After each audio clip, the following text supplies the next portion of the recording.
And you've been working on the Voyager Trail and the Voyager Trail Association. I'd like you to tell us about that and what that is. Well, the Voyager Trail is a not-profit organization, group of basically pedestrian hikers.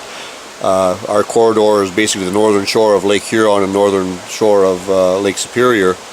We're about 700 kilometers long right now, all done by volunteers maintaining trail, and we pretty well try weekly to get groups out there to enjoy the outdoors and explore the wilderness of Northern Ontario. I think it's just great, and of course today Kate and I walked some of that. Without your trails, we'd have had a tough time getting through today. Some of the terrain that we have up here, it can be boardwalk in the city type stuff if you want some real nice easy walking, and then also we have some rather rustic, challenging, but when you're finished it's generally a good feeling of accomplishment. All right, and this part now, where does the Voyager Trail start? Right now it's we've got two terminuses. One's in South Bay Mouth on Manitoulin Island.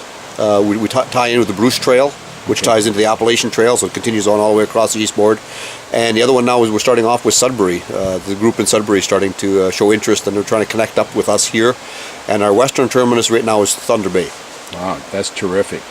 Well, we're delighted, and we think that this is something, hopefully you'll be connected with the North Country Trail in the States. Hopefully one of these days that we are talking, due to all being volunteers and limited budgets and the economy what it is. Yeah. It's a work in progress, and we're hoping eventually one of these years to be able to accomplish that. So we did a lot of North Country Trail, but it stopped short of the Sioux here, and it dropped south at that point, so we're disappointed. We were hoping it would come all the way over.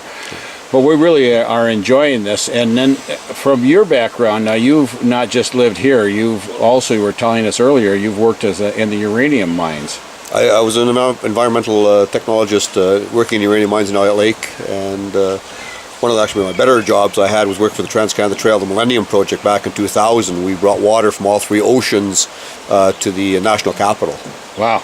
5,000 water carriers, similar to an Olympic torch relay, but we did it all non-motorized except for a little bit of wintertime snowmobiling. That's pretty exciting. So what do you like best about being here?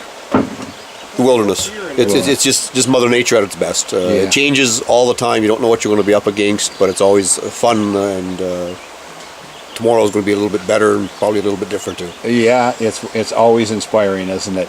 And you're sitting here also right next to the St. Mary's River and Lake Superior. You get much time on the lake? Right now, being unemployed, yes, unfortunately. I've got a friend of mine, which is very lucky for me, that he owns a sailboat here, and he enjoys sailing, and he lets me come along with him to man the sails with him, and we do a little bit of fishing out here. And with my volunteer work with the Voyager Trail, keeping the trails in the best shape we can, I'm pretty active that way. And, so if you were tailing people in some other area who've never been to Lake Superior what it's like here, what's a short description of this paradise? It's been described as basically an inland sea. Yeah. I've had people from Europe come over, and they're thinking like, okay, well, the map's not all that. It's only this big on the map, and when actually they get here, it's a big body of water. It's very influential to our weather and everything else, and the people that are living around it. And it's just the size of it that just really boggles the mind and makes it a real great experience to enjoy. Yeah, we love it as you do. And what is your next hope? What's next for the Voyager Trail Association? Well, we're still we're always recruiting for volunteers to come up and assist us with our trails along the corridor. We're going to eventually, hopefully, get the rest of the trail done. We've got approximately 1,100 kilometers of trail to build, and we've got about 700 done now. So there's still 400 kilometers to do, and unfortunately, where the communities are, we have people, the trails are done. Where there are no people, nothing but wildlife, we can't really train the moose and the bear and whatnot to trail for us. Yeah, that's too bad. So, well, you'll have to work on that. We're still progressing that way there, and one of these years we'll get there. Well, I think it's great. Thank you, Mike. Okay.